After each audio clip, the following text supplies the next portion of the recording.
গেছে। টাকা দিয়ে মনে হয় আমি কি বিপদে পড়ে গেছি। শম্পা, আয় শম্পা।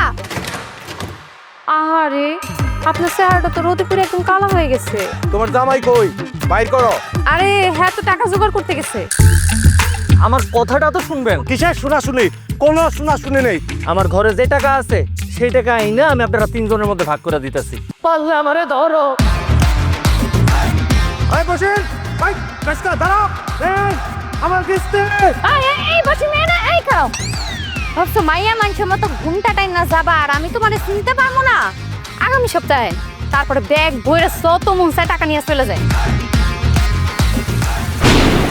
তিন মাল বেচে কোটি টাকা পাওয়া যায়। আরে বেটা, গত সপ্তাহে আমার মালিক একটা মাল বেচছে 30 কোটি টাকা।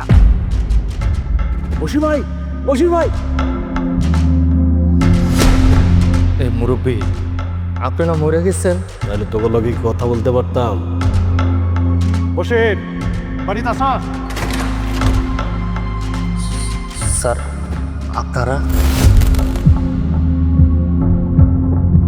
তুই আমার বাবার লাশ চুরি করছস?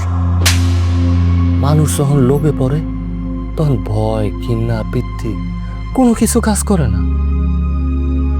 তো আমার তো মনে হইতেছে আমরা ফাইসে গেছি।